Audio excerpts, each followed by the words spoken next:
Oke, cek. Oke, bismillahirrahmanirrahim. Assalamualaikum warahmatullahi wabarakatuh. Oke, di sini kita akan membahas topik yang sangat fundamental, pelajaran dari sejarah Pancasila bagi generasi muda.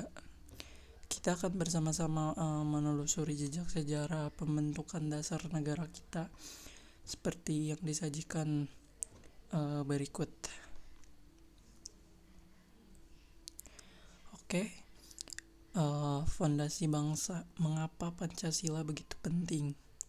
Untuk memulai, mari kita pahami mengapa Pancasila itu begitu penting. Ia adalah fondasi bangsa. Pancasila bukan sekedar simbol, melainkan ruh dan pedoman yang menyatukan keberagaman Indonesia. Ia adalah dasar negara yang kokoh, pilar tegak NKRI. Selanjutnya ia adalah ideologi pemersatu yang menjembatani perbedaan cara menuju persatuan. Dan ia adalah cita-cita luhur bangsa yang mengandung tujuan kemerdekaan, keadilan sosial, dan kemanusiaan universal. Selanjutnya, titik awal sidang BPUPK dan lahirnya gagasan. Perjalanan ini memiliki titik awal yang jelas. Sidang Badan Penyelidik Usaha Persiapan Kemerdekaan. Ini adalah saksi perumusan fundamental bangsa.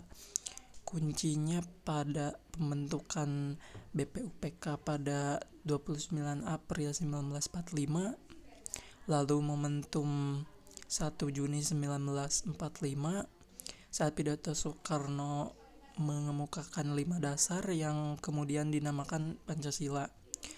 Gagasan awal ini sudah menekankan nasionalisme, mufakat, kesejahteraan sosial, dan ketuhanan.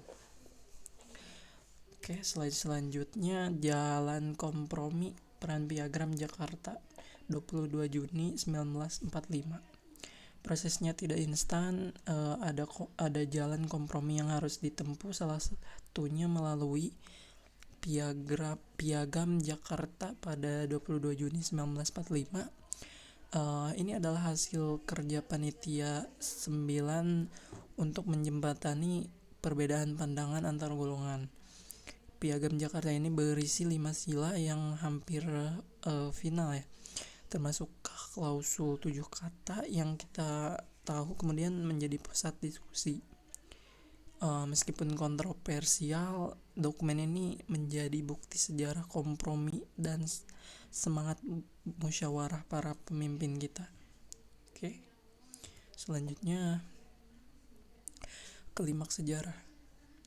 Pengesahan oleh PPKI 18 Agustus 1945. Klimaks sejarah terjadi setelah proklamasi Panitia Persiapan Kemerdekaan Indonesia atau PPKI mengambil keputusan krusial, adanya tuntutan penghapusan 7 kata dari perwakilan Indonesia Timur demi keutuhan bangsa. Ini membuahkan perubahan sila pertama menjadi ketuhanan yang Maha Esa, yang mencerminkan toleransi dan persatuan. Pada hari itu juga UUD 1945 disahkan dan Pancasila secara resmi termaktub dalam pembukaan Undang-Undang Dasar 1945 sebagai dasar negara. Oke, selanjutnya, nilai abadi. Intisari pembentukan Pancasila. Dari seluruh proses sejarah tadi, kita mewarisi nilai-nilai abadi yang relevan hingga kini. Yang pertama adalah musyawarah mufakat, yaitu mengutamakan dialog bukan dominasi. Yang kedua, semangat persatuan yang menempatkan kepentingan nasional di atas kepentingan pribadi atau golongan. Dan yang ketiga, toleransi dan kompromi, yaitu kesiapan untuk berkorban demi keharmonisan bangsa. Selanjutnya, teladan para pendiri keteladanan Soekarno dan Hatta. Nilai-nilai ini tercermin dari teladan para pendiri kita. Kepemimpinan yang visioner dan ikhlas adalah kunci keberhasilan perumusan dasar negara. Kita memiliki Soekarno, sang proklamator dan penggagas. Beliau adalah visioner dan orator ulung yang mampu merangkum intisari bangsa.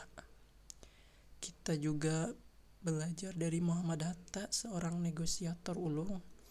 Beliau realistis, cendekiawan, dan selalu mendorong kompromi pragmatis untuk mencegah perpecahan. Selanjutnya, relevansi Pancasila di era digital. Lalu apakah nilai-nilai ini masih relevan? Tentu saja, kita lihat relevansi Pancasila di era digital bagi generasi muda. Di tengah derasnya arus informasi global, Pancasila harus tetap menjadi filter dan kompas moral.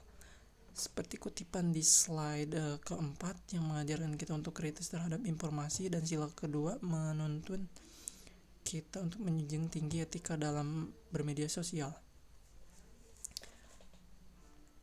Oke, selanjutnya tantangan kontemporer mengamalkan nilai dasar.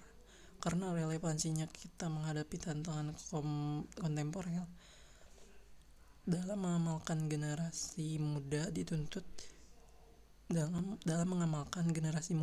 itu dituntut mengamalkan nilai Pancasila secara nyata, seperti tantangan toleransi beragama di kampus, di lingkungan, dan baik itu di media sosial.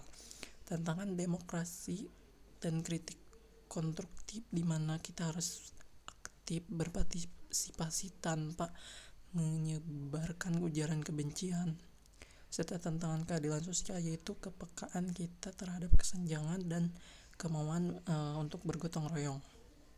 Selanjutnya, di slide terakhir ini refleksi generasi muda.